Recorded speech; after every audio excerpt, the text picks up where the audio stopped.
Bro, imagine buying a $2 bottle of water on Earth, then walking through one door and selling it in the apocalypse for a gold bar worth millions. Yeah, this guy didn't get a cheat skill to fight monsters.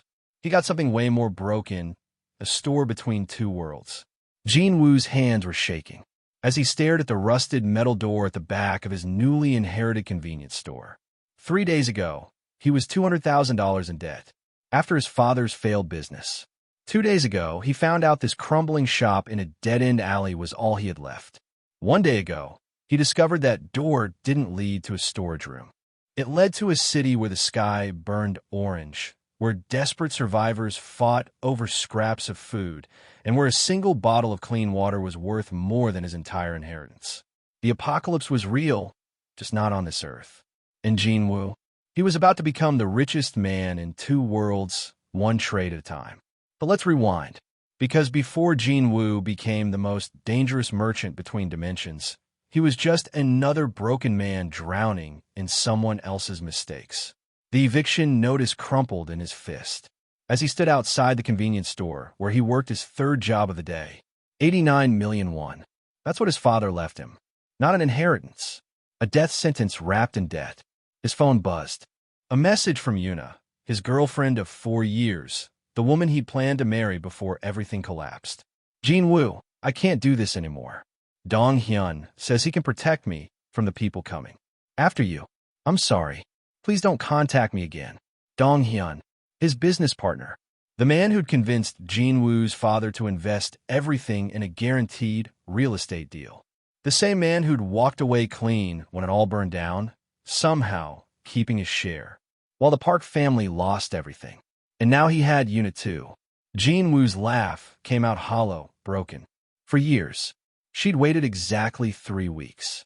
After the debt collectors started calling before jumping ship to the man who'd caused it all. He didn't even have time to process the betrayal before the black sedan pulled up. 3 men stepped out. Cheap suits, expensive watches, the universal uniform of loan sharks who'd graduated from breaking legs to breaking lives. Park Jin-woo, the leader, smiled with too many teeth. Your father was a good customer. Paid interest on time for years. But you've been avoiding our calls. I don't have. The phone left his hand before he could finish. One of them caught it, dropped it on the concrete, and crushed it under his heel with a casual crunch. That's 1 week of interest, the leader said pleasantly. You have 7 days to bring us 40 million. Consider it a family discount. He leaned close, breath hot against Jin Woo's ear. Your father couldn't handle the pressure. Jumped off a building rather than face us. I'm hoping you're more cooperative. They left him in that alley. Phone destroyed. Pride shattered. And that's when Jin Woo learned something about himself. He wasn't like his father. He didn't want to die. He wanted to survive. The lawyer's office smelled like old paper and broken dreams. Jin Woo sat across from a man who looked like he'd been practicing law since before laws existed, listening to words that made no sense. Your uncle passed 3 months ago. Liver failure. He left you his property, a convenience store called Sunset Mart in the Yongdongpo district. I don't have an uncle. Your father's brother. They had a falling out. Decades ago. The lawyer slid a key across the desk. The property isn't worth much. Commercial district that never recovered from the 2008 recession. But it's paid off. No debt attached. No debt attached. 3 words that meant more than any inheritance ever could. Jin Woo took the key. Sunset Mart was everything the lawyer promised, which meant it was almost nothing. Flickering fluorescent lights. Shelves stocked with products that expired during the last presidential administration. A cash register that probably remembered the Korean War. The air conditioner had died so long ago that its corpse had become a shelf for more expired products. But it was his. The first thing Jin Woo had owned that wasn't drowning in his father's failure. He spent the first hour just walking through the aisles, touching dusty packages, reading labels in languages he didn't speak, wondering if he could somehow turn this graveyard of commerce into enough money to survive another month. That's when he felt it. Warmth, not from the broken AC or the setting sun streaming through grimy windows. Something deeper, something that pulled at his attention like a hook in his chest. The storage room door. It was rusted, unremarkable, The kind of door you'd pass 1,000 times without noticing. But Jinwoo noticed it now. He couldn't stop noticing it. His hand touched the handle, and the warmth intensified. His fingers tingled. His heart rate spiked. Open it. The thought wasn't quite his own. He pulled. The door swung open, and Jinwoo's reality ended. Instead of boxes and supplies, he saw hell. A cityscape of collapsed buildings under a sky that burned the color of dried blood. Smoke rose from 100 distant fires. Something roared in the distance, something massive, something wrong. And standing 10 feet away, staring at him with equal shock, was a woman. Silver hair, cropped short. Burn scars covering half her face. Leather armor scorched and torn. She moved like a predator. But her eyes held the desperate hunger of prey. In her hand, she clutched a glowing stone. Purple light pulsed from its core like a dying heartbeat. Jinwoo's chest burned. Not pain. Something else. Something new. His mind flooded with information he shouldn't know, couldn't know. Rare spirit stone. Current value in this world. Approximately equivalent to $50,000 in refined materials. To her, worthless without water, without medicine, without hope. Exchange rate favorable. Negotiation possible. Valuable. He didn't understand what was happening. Didn't understand why his body suddenly knew things about worth and trade that no human should instinctively grasp. But behind the woman, a shadow moved. Something enormous. Something that made the distant roars sound like whispers. Her eyes widened. Not at him anymore. At what was coming. And Jinwoo stood frozen in the doorway between worlds, his trade intuition screaming that the stone in her hand could change everything, if they both lived long enough to make a deal. The door slammed shut with a force that rattled every dusty shelf in Sunset Mart. Jinwoo's back hit the wall. His legs gave out. He slid down until he was sitting on the cracked linoleum, chest heaving, hands shaking so badly he couldn't have held a cup of water if his life depended on it. What the hell was that? He could still see it when he closed his eyes. The red sky. The ruins stretching to every horizon. That woman with the scarred face and the glowing stone. And behind her, something massive had been rising from the rubble, something that made the ground tremble with each step. His phone buzzed. A text from an unknown number. Interest payment due in 72 hours. 2.3 million won. Don't make us visit again. Jinwoo laughed. It came out broken, slightly unhinged. 3 days ago, that message would have sent him spiraling into panic. Now he'd just seen a world where money didn't matter because everyone was too busy trying not to die. He scrambled to his feet and grabbed the storage room door handle. Nothing. Just a storage room. Dusty boxes. A flickering fluorescent light. No escape. No desperate woman. No monsters. He tried again. And again. For the next 6 hours, Jinwoo opened that door 47 times. He tried different times. Different angles. He even tried the stupid ritual thing where you knock 3 times and turn the handle counterclockwise. Nothing. But storage. 3 days passed. 3 days of jumping every time a customer walked in. 3 days of barely sleeping, watching lunar cycle charts on his phone like a man possessed. 3 days of wondering if he'd finally cracked under the pressure of his debt, his failed business, his pathetic excuse for a life. His ex-girlfriend had texted once. Heard to get a new store. Goo. Does it pay better than begging? He deleted it without responding. On the 3rd night, something changed. The fluorescent light in the storage room flickered in a pattern he'd never seen before. His skin prickled with static electricity, and that strange warmth in his chest. The same sensation from before flared to life. Jinwoo's hand trembled. As he reached for the door, it opened to red sky. She was waiting for him. Kira Red Ash Volkov stood 15 feet from the doorway, knife already drawn. In the dying light of that ruined world, she looked even more terrifying than before. The burn scars covering half her face twisted her expression into something almost inhuman. You came back. Her voice was hoarse. Raw. I thought I imagined you. Jinwoo's trade intuition screamed information at him before he could even process her words. Dehydrated. 3 days without clean water. Desperate. but controlled. We'll kill if threatened. We'll negotiate if given reason. I didn't imagine you either, he said carefully. Where's the thing that was behind you? Dead. She said it like she was commenting on the weather. Took everything I had. Used my last fire reserve. Burned through 2 days of energy I couldn't spare. She held up a gray stone. Smaller than the blue one she'd had before, cloudier, less luminous. But Jinwoo's ability activated anyway. Gray spirit stone. Common grade. Value. Approximately 500,000 won in equivalent gold. 500,000 won. In her hand. Just sitting there. Water, Kira said flatly. I know you have it. I could smell it when that door opened. Clean. Purified. Her grip tightened on the knife. My brother is dying. Contamination sickness. He has maybe 4 days. I will give you everything I have left for enough water to flush his system. Jinwoo's heart pounded. Every instinct screamed at him to slam the door. Forget this nightmare. Pretend he'd never seen any of it. He could go back to his normal life of crushing debt and slow financial death. Safe. Predictable. Boring. But that stone in her hand. One case, he heard himself say. 12 bottles. That's enough. Hope flickered across her scarred face. That's enough. What do you want? 3 stones like that one. His trade intuition purred with satisfaction. And information. Everything you know about this world. The shattering, the monsters, the settlements. Everything. For a long moment, Kira just stared at him. Then she laughed. It was an ugly sound, rusted from disuse. You're insane. You open a door from nowhere, offer water like it grows on trees, and you want information? Do we have a deal or not? She pulled 2 more gray stones from a pouch at her belt. Deal. They sat in the ruins. While Jinwoo's water changed hands and Kira talked.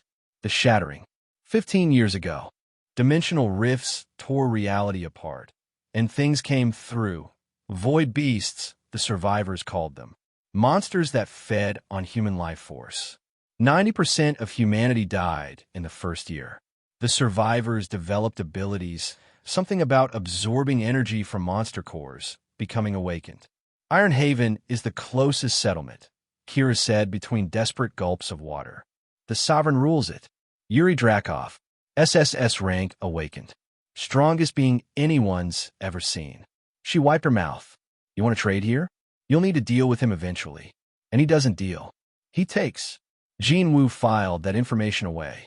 When he returned to Earth, the 3 gray stones clinked in his pocket like promises. The pawnshop owner looked at the gold for a long time. Where did you get this? Family heirloom. Jinwoo lied smoothly. My grandmother's. The owner ran his tests. Weighed it. Checked purity. His eyebrows climbed higher with each result. This is remarkably pure. Almost impossibly pure. He looked up with suspicion and greed warring in his eyes. I can give you 1.4 million won. Jinwoo's trade intuition flared cold. Lowball offer. True value. 1.8 million minimum. 1.7. Jinwoo countered. Or I walk. They settled on 1.65 million. Back at Sunset Mart, Jinwoo spread the cash across his counter. 12 bottles of water. Retail value, maybe 15,000 won, had just become 1.65 million. 1 stone down. 2 left. His debt was 47 million won. The math was simple, brutal, beautiful. He just made more from 12 bottles of water than he earned in 3 months of running this dying store.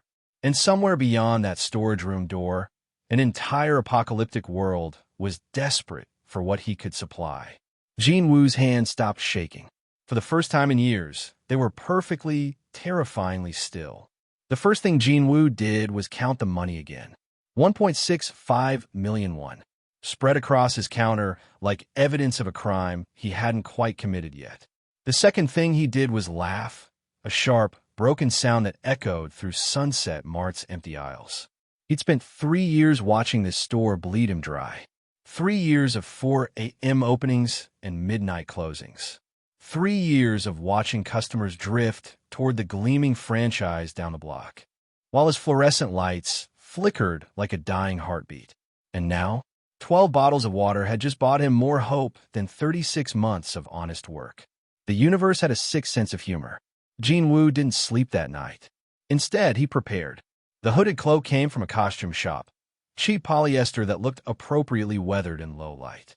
He practiced lowering his voice, speaking in clipped sentences, revealing nothing. In the apocalypse, information was currency. His face, his mannerisms, his origin, all of it needed to stay hidden. When dawn broke, he transformed himself from Park Jin-woo, failed convenience store owner, into something else entirely. The shop owner, a merchant who appeared only when the door opened, who spoke little, who traded miracles for reasonable prices, and who absolutely, under no circumstances, could be traced back to a dying store in Seoul's forgotten commercial district. 3 days later, the door opened again. Jin-woo felt it before he saw it. That strange pulling sensation in his chest, like reality itself, was taking a breath. The storage room temperature dropped. The air tasted like ash and copper. He pulled up his hood and stepped through. The burned forest waited, but he wasn't alone this time. Word had spread, for figures huddled near the tree lean. 3 men and a woman, all wearing the desperate expression Jin-woo recognized from his mirror. Scavengers, probably. Too thin, too wary, weapons clutched like lifelines. His trade intuition pulsed warm. They have something valuable. They're not here to rob you. Shop owner. The woman stepped forward, her voice cracked from dehydration. The stories are true. Jin-woo kept his face shadowed. What do you need? Water. Food. Anything. She gestured to her companions. My daughter has infection. We heard you have medicine that actually works. Medicine that actually works. In a world where antibiotics were myths and clean water was worth killing for, Jin-woo was carrying a backpack full of miracles. What do you offer? The woman reached in her coat and pulled out something that made Jin-woo's trade intuition sing. A spirit stone. Not gray, not green, but deep, pulsing blue. Rare tier. His ability translated instantly. Equivalent value, 47 to 52 million won. Approximately 40,000 US dollars. This single stone could clear your entire debt. Jin-woo's hands wanted to shake. He didn't let them. My husband died killing the beast that held it, the woman whispered. It's all we have left of him. But my daughter, how old? 8. 8 years old with an infection in a world without medicine. Jin-woo thought about profit margins, about exchange rates, about the mathematical beauty of his situation. Then he thought about an 8-year-old girl dying because he wanted maximum returns. The stone for antibiotics, water purification tablets, and 2 weeks of preserved food. He paused. And I'll include children's vitamins. No extra charge. The woman's eyes went wide. That's too generous. Others would, others aren't me. The trade completed quickly. Jin-woo watched the scavengers disappear into the wasteland with enough supplies to survive another month, maybe longer. His trade intuition whispered that he could have demanded more. Much more. He told it to shut up. Back on Earth, Jin-woo converted the spirit stone through Mr. Kong, a more complex process that required breaking it into smaller pieces to avoid suspicion. The yield, 48 million won. His total debt, 47 million. For the first time in 4 years, Park Jin-woo was free. He paid off the final loan shark in person, a man named Cho who'd once threatened to break both his kneecaps over a missed payment. The look on Cho's face when Jin-woo slid a gold bar across the table was almost worth every sleepless night. Where did you? Inheritance, Jin-woo lied smoothly. Distant relative. Very distant. Cho's eyes narrowed. But he took the gold. Money was money. Jin-woo walked out into Seoul's morning light and breathed. I'm free. I'm actually free. What he didn't see was the man in the expensive suit watching from across the street. Phone pressed to his ear. Sir, you wanted updates on unusual gold transactions? The convenience store owner, Park Jin-woo, just paid off his entire debt. In gold bars. On the other end of the line, Baek Soo-young smiled. A broke shop owner paying debts in gold? How interesting. He swirled wine in a crystal glass. Find out where it came from. Every gram. 6,000 miles and 1 dimension away, Kira Red Ash Volkov found Jin-woo during his next crossing. Her brother Alexei stood beside her, thin, but alive, the infection that had been killing him reduced to a fading scar. They both dropped to their knees.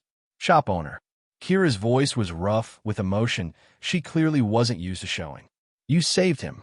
I don't have enough to repay. Then work for me. She looked up, surprised.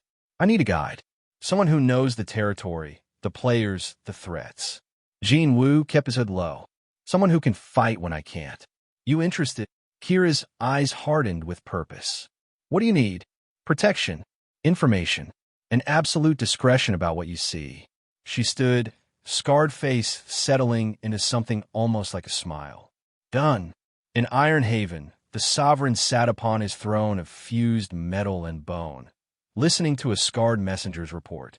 A new merchant, my lord, appeared in the waste territories 3 weeks ago. Sells clean water, working medicine, preserved food, goods that shouldn't exist anymore. Yuri Drakov leaned forward. The ritual scars covering his massive frame pulsed with faint blue light, absorbed monster cores, dozens of them, singing beneath his skin. Name? They call him the shop owner. No one's seen his face. He appears, trades, vanishes. The sovereign's eyes began to glow. Bring me this shop owner. Alive. His voice was barely a whisper. He never needed to raise it. I want to know where he finds his miracles. That night, standing in Sunset Mart's storage room, Jin Woo felt it. Cold. Bone-deep cold. His trade intuition screaming warnings he didn't fully understand. Something was wrong. Multiple somethings. He couldn't see the hunting parties forming. One in Seoul's gleaming corporate towers, one in Iron Haven's brutal throne room. But he sensed them. 2 worlds. 2 predators. Both hunting a merchant who shouldn't exist. Jin Woo's hands started shaking again. 3 months. 91 days of watching Jin Woo transform from a desperate man clutching water bottles like lifelines into something far more dangerous. A merchant who understood that real power wasn't about strength. It was about being the only one who could provide what everyone needed. 50 billion won. That's what his hidden accounts held now, scattered across 17 different banks under 12 different names. Shell companies layered inside shell companies. Cryptocurrency wallets that existed only in encrypted drives buried beneath Sunset Mart's basement floor. And nobody knew.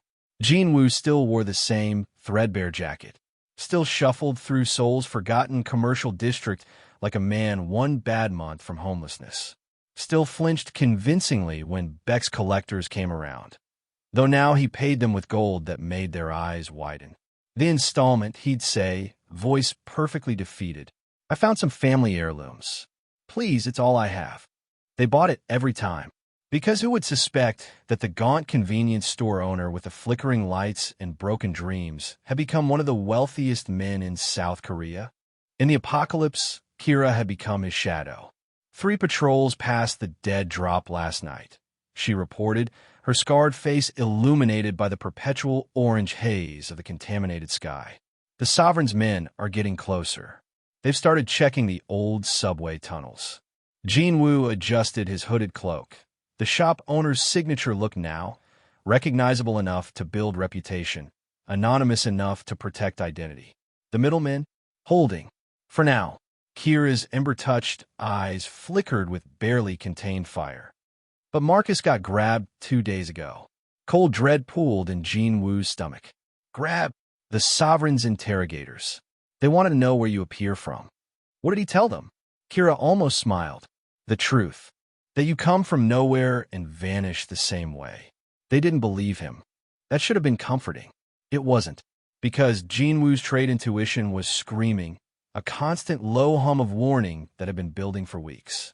Something was wrong on both sides of the door, and he couldn't see clearly enough to know what. Director CO Min Young sat in her government sedan, watching Sunset Mart through rain-streaked windows. She'd been watching for 6 weeks now. At first, it had been routine, a financial anomaly flagged by her department's algorithms. A convenience store owner who should have been drowning in debt, suddenly paying off massive loans. In gold, physical gold, delivered in amounts that made no sense for a man who lived above his failing shop. He's on the move, her assistant murmured.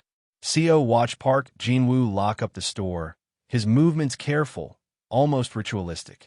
He checked the sky, noting the moon's phase, she'd realized. After the third week, then went around back, entered through the storage door, and stayed there. For hours sometimes, emerging with nothing visible, yet his bank accounts kept growing. Pull his phone records again, CEO said quietly. Cross-reference with the lunar calendar. Director, we've already do it again. Something was happening at that store. Something impossible. And Director CEO Min Young hadn't climbed to the top of Korea's Financial Crimes Investigation Unit by accepting impossibilities. Baek Soo-young found Jin-woo at dawn, stepping out a black car that cost more than Sunset Mart would earn in a decade. Park Jin-woo. That cruel smile, those expensive clothes, that predator's gleam in his eyes. We need to talk. Jin-woo's hands didn't shake. Not anymore. I made all my payments. Oh, this isn't about payments. Beck stepped closer, close enough that Jin-woo could smell cologne worth more than his monthly rent. I've been following some interesting gold movements lately. Antique pieces appearing on black markets with no provenance. Coins that haven't circulated in decades. All traceable back to unusual sources.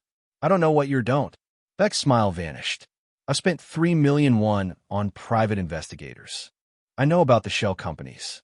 I know about your little network of buyers. I just can't figure out where the source is. Jin-woo said nothing. So here's my offer. Beck produced a business card, pressed it into Jin-woo's chest. Whatever you've found, whatever impossible treasure trove you've tapped into, I want in. 50% partnership. In exchange, you get protection from your remaining debts, from questions you can't answer, from people who might start wondering how a failure like you became so resourceful. And if I refuse? That smile returned, sharper now. Then I stop wondering and start knowing. And I promise you, Park Jin-woo, you won't like what happens when I know. The summons arrived that evening. Official government letterhead. Director CEO Min Young's signature at the bottom. Request for interview regarding financial irregularities. Sunset, Mart Holdings. Jin-woo stared at it, feeling his carefully constructed world beginning to fracture. His phone buzzed. Kira's emergency signal. The one they'd only ever use if something had gone catastrophically wrong. He opened the door, stepped through into ash and devastation, and found Kira waiting with eyes that held genuine fear for the first time since he'd known her. The Sovereign, she said. Jin-woo's blood went cold. He's coming personally. To your next trade. 3 days from now. How does he? Marcus didn't just tell them about your appearances, Jin-woo. He told them when. The lunar pattern. Kira gripped his arm hard enough to bruise. The most powerful being in the apocalypse territories is going to be waiting for you. Jin-woo stumbled back through the door, landing in his storage room, where the government summons sat on the floor, demanding his presence and soul. Same day, same time, 2 worlds, 2 hunters, both closing in at once. And somewhere in the distance, Baek Soo-young's threat echoed. You won't like what happens when I know. Jin-woo's hands started shaking again. But this time, it wasn't fear. It was something worse. It was the realization that his 50 billion won, his careful networks, his trade intuition that could sense any deal. None of it mattered when you couldn't run from both directions at once.